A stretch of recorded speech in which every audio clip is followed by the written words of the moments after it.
ദൈവത്തിന് സ്തുതി. ഇന്ന് 2024 ജൂൺ മാസം 20 സിറോ മലബാർ സഭയുടെ ആരാധനാ കലണ്ടർ അനുസരിച്ച് ശ്ലീഹാക്കാലം 5-ാം വ്യാഴം. ഇന്നത്തെ വചനഭാഗം.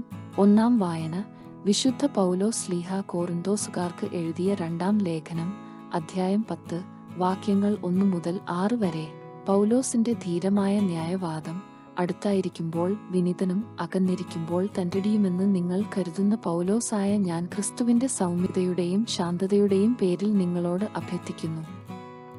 ഞങ്ങളെ ജഡികന്മാരായി കരുതുന്ന ചിലരുണ്ട്. അവരെ ധീരമായി നേരിടാമെന്ന ആത്മവിശ്വാസം എനിക്കുണ്ട്.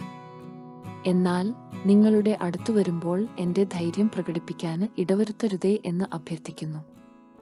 ഞങ്ങൾ ജീവിക്കുന്നതു ജഡത്തിലാണെങ്കിലും ജഡിക പോരാട്ടമല്ല ഞങ്ങൾ നടത്തുന്നത്. എന്തുകൊണ്ടെന്നാൽ ഞങ്ങളുടെ സമരായുധങ്ങൾ ജഡികമല്ല, ദുർഗമങ്ങളായ കോട്ടകൾ തകർക്കാൻ ദൈവത്തിൽ അവ ശക്തങ്ങളാണ്.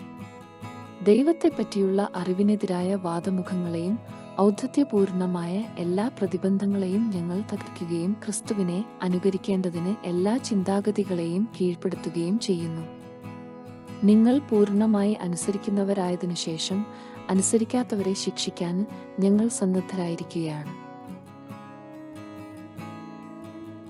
ഇന്നത്തെ സുവിശേഷം വിശുദ്ധ ലൂക്ക എഴുതിയ നമ്മുടെ കർത്താവീശോമിശിഹായുടെ പരിശുദ്ധ സുവിശേഷം, അധ്യായം 13, വാക്യങ്ങൾ 31 മുതൽ 35 വരെ. ധീരതയോടെ ദൗത്യം നിർവഹിക്കുക. അപ്പോൾ തന്നെ ചില ഫരിസേയർ വന്ന് അവനോട് പറഞ്ഞു, ഇവിടെ നിന്നു പോവുക, ഹേറോദേസ് നിന്നെ കൊല്ലാൻ ഒരുങ്ങുന്നു. അവൻ പറഞ്ഞു, നിങ്ങൾ പോയി ആ കുറുക്കനോട് പറയുവിന്, ഞാൻ ഇന്നും നാളെയും പിശാചുക്കളെ പുറത്താക്കുകയും രോഗശാന്തി നൽകുകയും ചെയ്യും. 3-ാം ദിവസം എന്റെ ദൗത്യം ഞാൻ പൂർത്തിയാക്കിയിരിക്കും. എങ്കിലും ഇന്നും നാളെയും മറ്റന്നാളും ഞാൻ എന്റെ യാത്ര തുടരേണ്ടിയിരിക്കുന്നു. എന്തെന്നാൽ ജെറുസലേമിന് പുറത്തുവച്ച് ഒരു പ്രവാചകൻ നശിക്കുക സാധ്യമല്ല.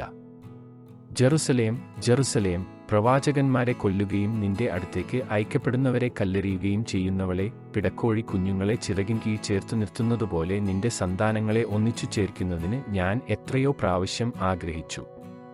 പക്ഷേ നിങ്ങൾ സമ്മതിച്ചില്ല. ഇതാ നിങ്ങളുടെ ഭവനം പരിത്യക്തമായിരിക്കുന്നു.